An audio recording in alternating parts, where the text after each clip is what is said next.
예언서. 수백 년에 걸친 기간 동안 히브리 민족은 예언자들을 놀랍도록 많이 배출해냈습니다. 그들은 하나님의 실제를 제시하는 일에 탁월한 능력과 솜씨를 보여주었습니다. 하나님에 대한 온갖 판타지와 거짓말에 속아 살던 공동체와 민족들에게 그들은 참 하나님의 명령과 약속과 임재를 전해주었습니다. 정도의 차이가 있을 뿐 우리는 누구나 하나님을 믿고 있습니다. 그러나 우리 대부분은 어떻게든 하나님을 우리 삶의 주변 자리에 묶어두려 하고, 그것이 여의치 않을 경우 하나님을 각자의 편의대로 축소시켜 대하려 합니다. 그런 우리에게 하나님은 중심이 되시며 결코 무대 뒤에서 우리가 불러주기를 기다리는 존재가 아니라고 목소리 높이는 이들이 바로 예언자들입니다.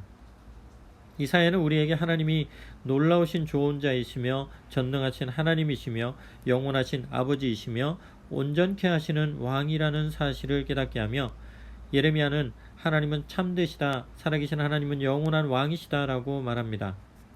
다니엘은 그분을 비밀들을 계시해 주시는 분이라고 부르고, 요나는 하나님이 지극히 은혜로우시며 자비로우신 분, 웬만해서는 노하지 않으시고 사랑이 차고 넘치며 벌을 내리려고 하다가도 툭하면 용서해 주시는 분이라고 표현하고 있습니다. 나홈은 독자들에게 하나님을 가벼이 여기지 말라고 말하며, 하박국은 하나님이 영원부터 계신 분, 거룩하신 하나님, 반석이신 하나님이라는 것을 상기시킵니다. 예언자들은 우리가 상상하는 대로가 아니라 하나님이 스스로 계시해 주신 대로 그분을 알고 대해야 한다고 역설합니다. 그들은 사람들을 일깨워 그들의 삶 가운데 주권적으로 역사하시는 하나님을 볼 수 있게 해 주었습니다. 그들은 고함치며 울었고 꾸짖고 쓰다듬었으며 도전과 위로를 주었습니다. 투박하게 말할 때나 공교히 말할 때나 그 안에는 늘 힘과 상상력이 있었습니다. 이들 예언자 중 16사람이 말한 바를 글로 남겼습니다. 그들은 문서 예언자들이라고 불리는데 이사야서에서 말라기까지가 그들이 남긴 문서들입니다.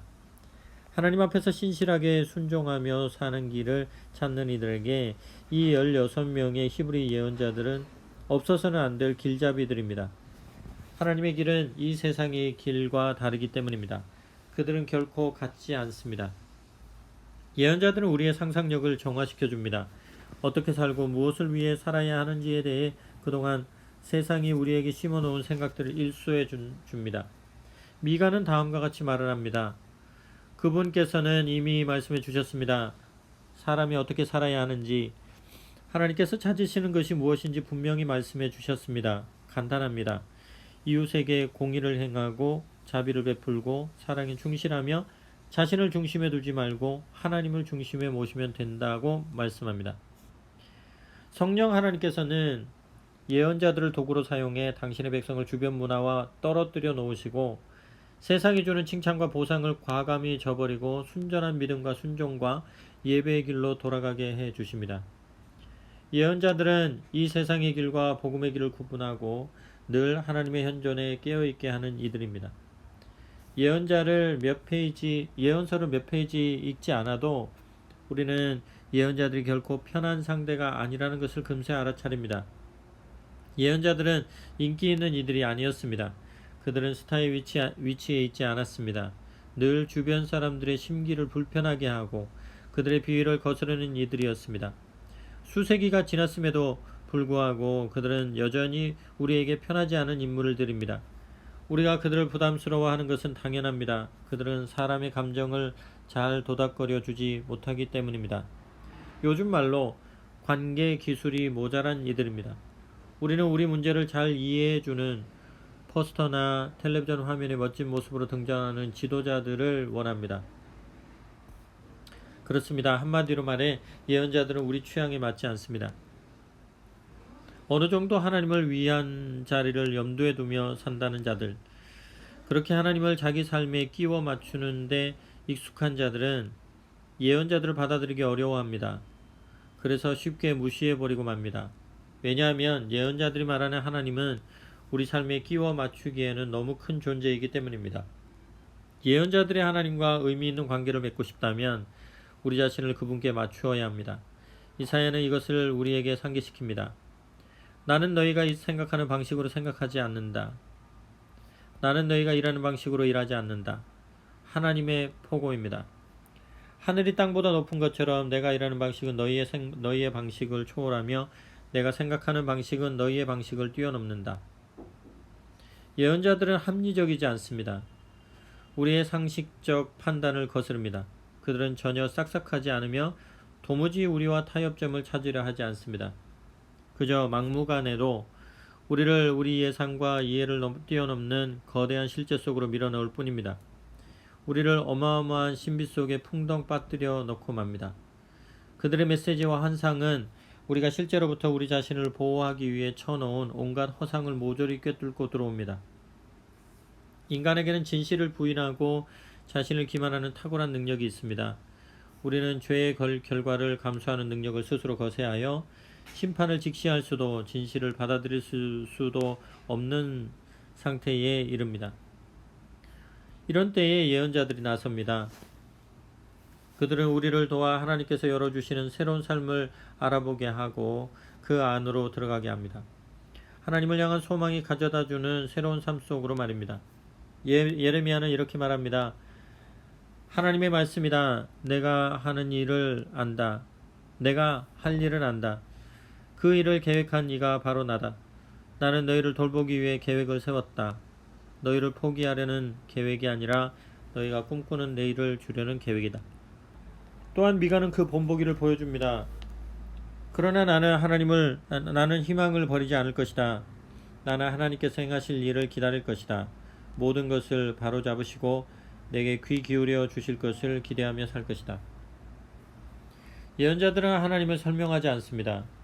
대신 그들은 편협한 사고와 좀스러운 종교 생활에 틀어박혀 있던 우리를 흔들어 경의와 순종과 경배가 약동하는 탁 트인 공간으로 나오게 해줍니다.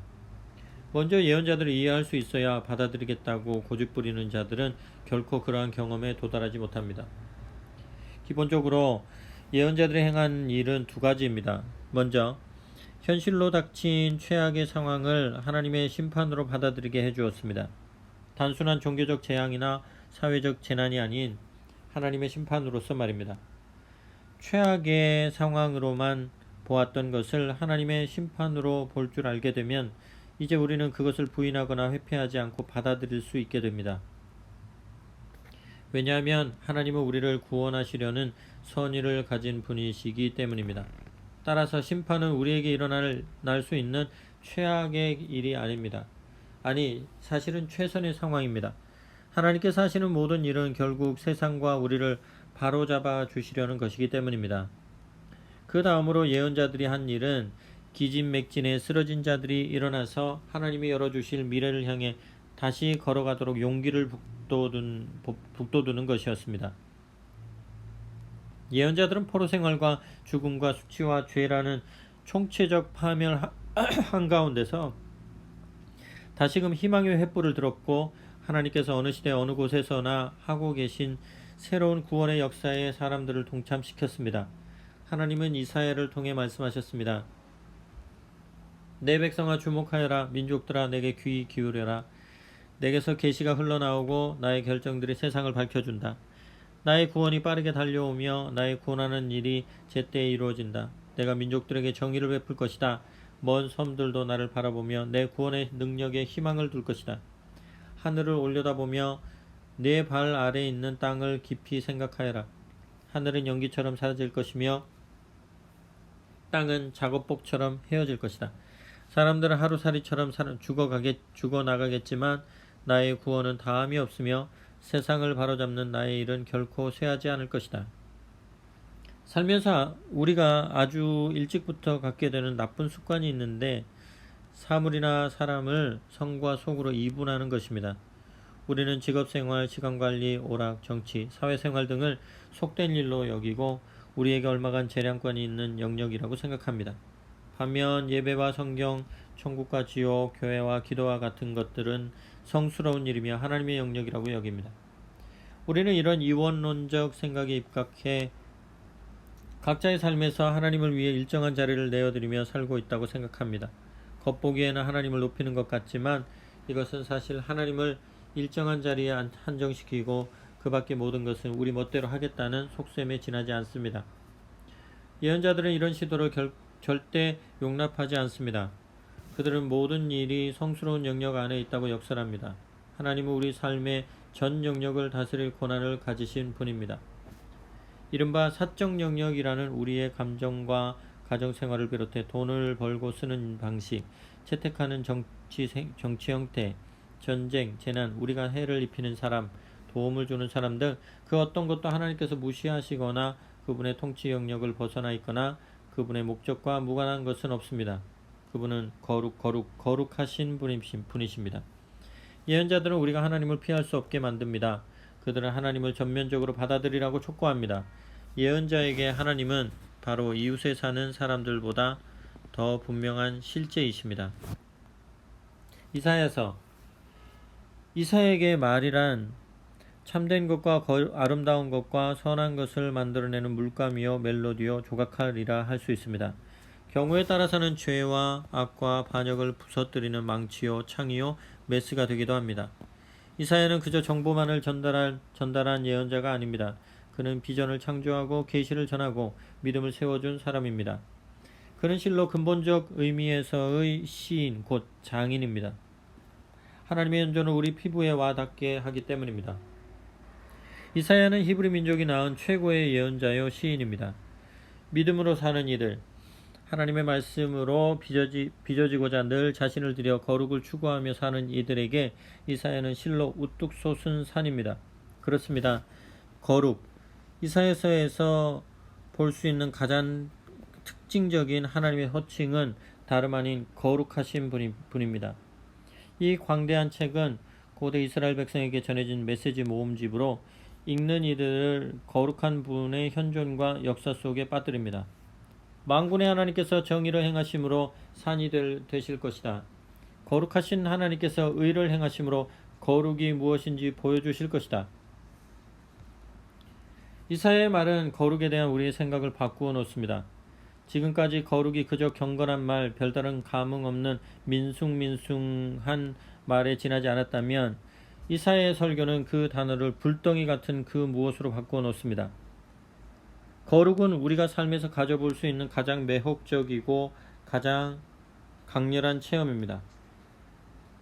그저 겉핥기식 삶이 아닌 삶의 진수를 있는 그대로 맛보는 것, 그것이 바로 거룩입니다. 우리는 하나님이 직접 행하고 계신 일들 속으로 뛰어들게 됩니다. 그저 그 일들에 대해 입으로 떠들거나 책으로 읽는 것이 아니라는 말입니다.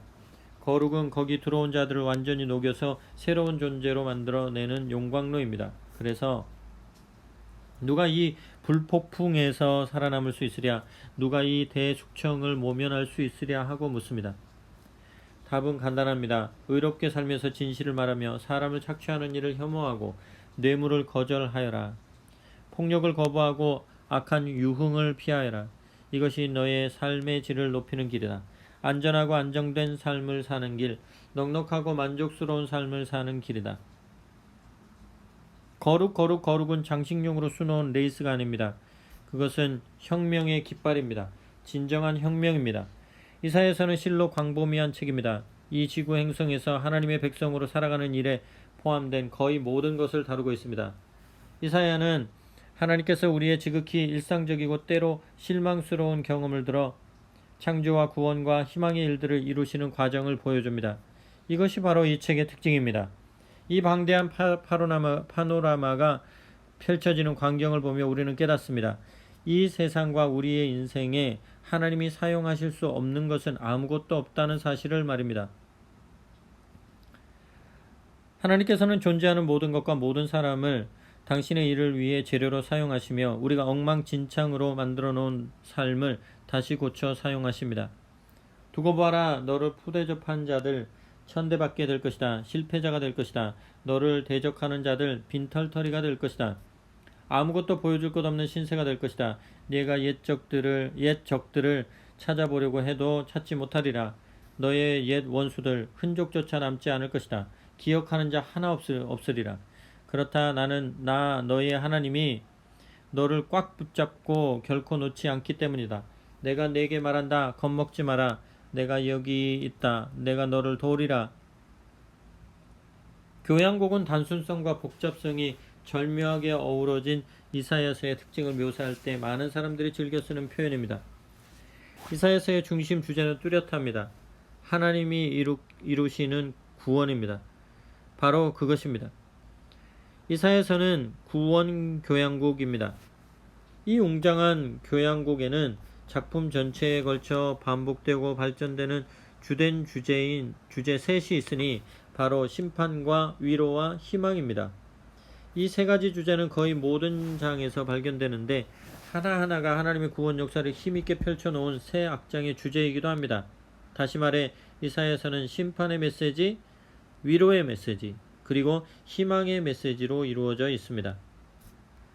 이사야서 1장 12절 대체 어디서 배워먹은 짓들이냐? 누가 내 앞에서 이리저리 뛰어다니고 이 짓 저 짓 버리며 예배 장소에서 이렇듯 소란을 피우라고 가르치더냐? 예배 신육놀이 이제 그만 집어치워라. 가짜는 경건노름 더 이상 참아줄 수가 없다. 달마다 열리는 회합, 주마다 돌아오는 안식일, 갖가지 특별 모임, 더는 못 참겠다. 이런저런 목적의 집회들 나는 싫다. 정말 신물이 난다. 죄는 죄대로 지으면서 경건을 떠버리는 너희가 지겹다. 이제 너희가 기도 쇼를 벌여도 나는 외면할 것이다. 아무리 오래, 아무리 크게, 아무리 자주 기도해도 나는 듣지 않을 것이다. 왜 그런지 아느냐? 너희가 사람을 찢어밟았기 때문이다. 너희 손에 피가 흥건하다. 집에 가서 씻어라. 너희 행실을 씻어라. 너희 삶에서 악행을 깨끗이 씻어내어 내 눈에 보이지 않게 하여라. 바르지 못한 일에 대해서는 아니요라고 말하여라. 선한 일을 배워 행하여라. 정의를 위해 일하여라. 낙오자들을 도와주어라. 집 없는 이들을 대변해 주어라. 힘 없는 자들을 변호해 주어라. 하나님의 메시지다. 여기와 앉아라. 한번 끝까지 따져보자. 너희 죄가 피처럼 붉으냐? 눈처럼 새하얘질 것이다. 너희 죄가 주홍빛처럼 붉으냐? 양털처럼 하얘질 것이다. 너희가 순종하고자 하면 왕처럼 잔치를 즐기게 될 것이다. 그러나 완고하게 고집을 부린다면 너희는 개처럼 죽게 될 것이다. 그렇다. 하나님의 말씀이다. 하나님을 떠나간 자들, 오 믿어지느냐? 순결했던 성읍이 창녀가 되었다. 전에는 정의 빼면 시체였던 그녀, 서로 좋은 이웃으로 살았던 자들이 이제는 서로가 서로의 목을 노린다. 너희 돈은 위조지폐고 너희 포도주는 물탄 가짜다. 너희 지도자들은 사기꾼과 내통하는 변절자들이다. 그들은 가장 높은 값을 부르는 자들에게 자신을 팔아넘기며 뭐든지 닥치는 대로 집어삼킨다. 그들은 집 없는 이들을 대변하는 법이 없고 힘없는 자들을 변호해주는 법도 없다. 그러므로 주 곧 만군의 하나님 이스라엘의 전능하신 분의 포고다. 이제 나를 대적하는 자들을 가만히 두지 않겠다.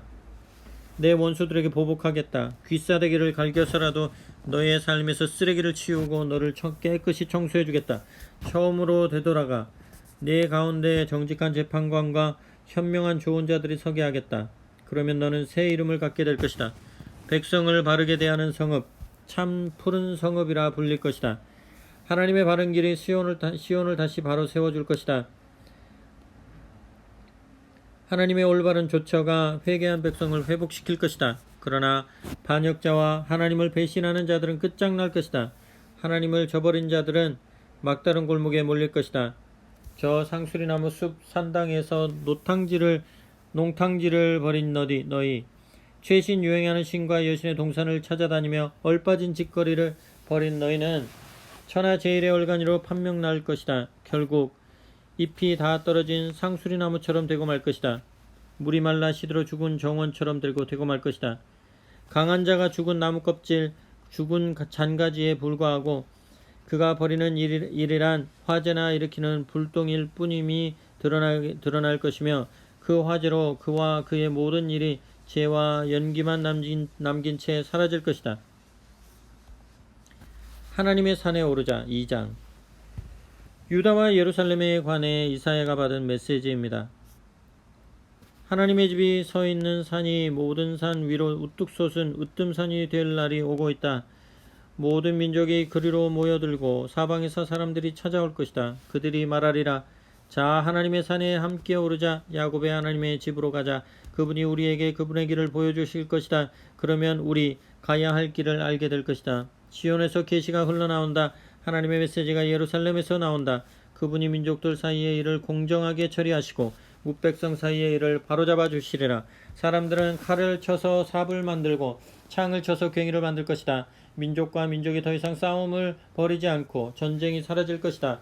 야곱 가문아, 이제 하나님의 빛 가운데 살자.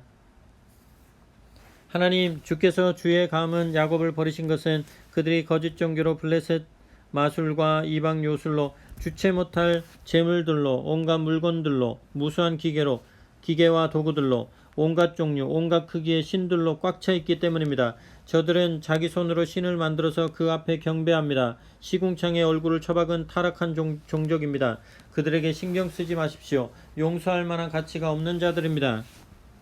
콧대 높았던 자들 콧대가 납작해질 것이다. 언덕으로 내빼라. 동굴로 숨어들어라. 무시무시한 하나님을 피해 눈부신 그분의 임재를 피해 숨어라. 목에 힘주고 다니던 자들 목이 꺾일 것이다. 콧대 높았던 자들 콧대가 꺾일 것이다. 우리가 말하는 그날에 오직 하나님만이 우뚝 서시리라. 그날 만군의 하나님께서 모든 허세 부리는 것들 모든 뽐내는 것들과 맞서신다.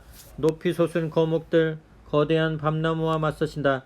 킬리만자로와 안나푸르나 알프스 산맥 안데스 산맥과 맞서신다. 하늘 높은 줄 모르는 마천루와 맞서시며 웅장한 오벨리스크와 신상들과 맞서신다. 대양을 항해하는 큰 배들과 맞서시며 우아한 호화 범선과 맞서신다. 허풍 가득한 자들 결국 바람이 빠질 것이다. 콧대 높았던 자들 콧대가 납작해질 것이다. 우리가 말하는 그날에 오직 하나님만이 우뚝 서시리라. 신처럼 보이게 하려고 꾸민 막대기와 돌멩이들이 죄다 영구히 사라질 것이다. 절벽 동굴 속으로 기어올라라. 무슨 구멍이든 보이는 대로 찾아들어라. 무시무시한 하나님을 피해 눈부신 그분의 임재를 피해 숨어라. 하나님께서 땅 위에 우뚝 서시며 무섭도록 높이 서시는 그날이 오면 사람들은 신처럼 보이게 하려고 금과 은으로 꾸며 경배하던 막대기와 돌멩이들을 아무 하수구나 또랑에 던져버리고서 바위굴이나 절벽에 난 구멍을 찾아 도망칠 것이다. 무시무시한 하나님을 피해 그분의 눈부신 임재를 피해 숨을 것이다. 하나님께서 땅 위에 우뚝 서시며 무섭도록 높이 서시는 그날에 인간에 불과한 존재들에게 아첨하는 짓을 그만두어라. 그들은 자아와 허풍으로 가득할 뿐 별 볼 일 없는 존재인 것을 모른단 말이냐. 다 쓰러져가는 예루살렘. 3장. 만군의 주 하나님께서 예루살렘과 유다에서 빵과 물을 시작으로 모든 생필품이 동나게 하신다. 경찰과 치안, 재판관과 법정, 목사와 교사, 지휘관과 장군, 의사와 간호사, 심지어 수리공이나 잡기에 능한 자들까지 모두 사라지게 하신다. 그분께서 말씀하신다. 이제 내가 철부지 꼬마들이 성읍을 맡도록 할 것이다. 어린아이들이 명령권자가 되게 하겠다. 사람들은 서로 목을 노리고 서로 등 뒤에 칼을 꽂을 것이다. 이웃과 이웃, 젊은이와 늙은이, 무지렁이와 명망가들이 서로 맞설 것이다. 한 사람이 자기 형제를 붙들고 말할 것이다. 너는 그래도 머리가 좀 되잖아. 뭔가 해봐. 이 진창에서 우리를 구해줘. 그러면 그가 말할 것이다. 무슨 소리, 나도 갈팡질팡 하는데 내게 책임을 맡길 생각하지 마. 예루살렘이 다 쓰러져 가고 있다. 유다가 망하기 직전이다. 사람들이 하는 모든 말과 행동이 다 하나님과 어긋난다. 내 뺨을 후려치는 격이다. 썩을 대로 썩어 철면피가 된 그들, 타락한 소돔처럼 오히려 자신의 죄를 과시한다. 그들의 영혼에 영원히 화가 있으리라. 이제 그들은 스스로 뿌린 씨를 거둘 때다. 의인들에게 전하여라. 그들의 선한 삶은 보상받을 것이다. 그러나 악인들에게는 화가 있을 것이다. 재앙이 닥치리라. 그들이 행한 그대로 되돌려 받을 것이다. 주먹만한 꼬마 아이들에게 내 백성이 당한다. 우스꽝스러운 여자아이들이 내 백성을 괴롭힌다. 내 사랑하는 백성들아, 내 지도자들은 지금 너를 막다른 골목으로 데려가고 있다. 가봐야 소용없는 길로 보내고 있다. 하나님께서 백성을 재판하시다.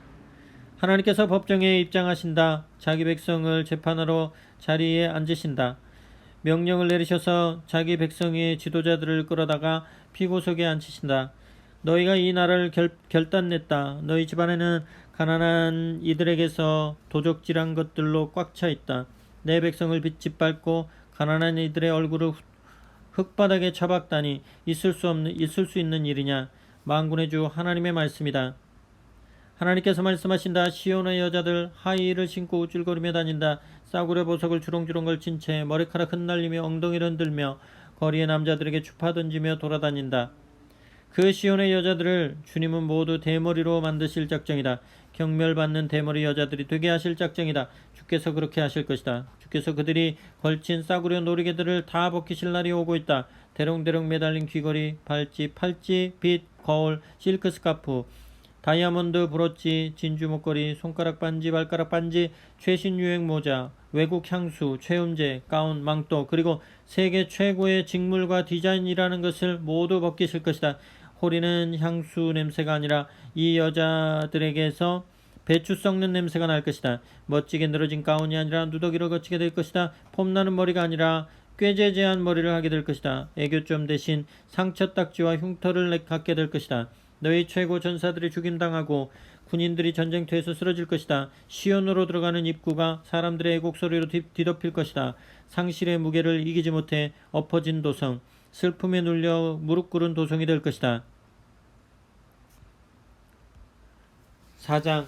그날에 여자 7이 남자 하나에게 때로 덮치면서 말할 것이다. 우리 몸은 우리가 알아서 돌보겠소. 우리 먹을 음식과 옷은 우리가 알아서 해결하겠소. 다만 우리에게 아이를 갖게 해주시오. 우리를 임신시켜 주오. 그래서 우리에게 살아갈 이유가 있게 해주오. 하나님의 가지. 그날에 하나님의 가지가 움터나오리라. 싱싱하고 푸르게 움터나오리라. 이스라엘의 살아남은 자들이 자기 나라의 산물을 다시금 자랑거리로 삼고 그들이 다시 머리를 들게 되리라. 시온에 남겨진 자들, 예루살렘에 버림받고 거절당한 자들 모두가 거룩한 이들이라 불리게 될 것이다. 하나님께서 시온의 여인들을 목욕시켜 주시고 피로 물든 성읍에서 폭력과 잔인함을 씻어내시며 불폭풍 심판으로 깨끗하게 해주시리라. 하나님께서 옛적의 구름기둥과 불기둥으로 시온산과 거기 모인 모든 자들 앞에 밤낮 영광스럽게 임하실 것이다. 그 거대한 보호의 임재가 그들에게 불볕을 피할 그늘, 폭우를 피할 숨을 곳이 되어 주리라.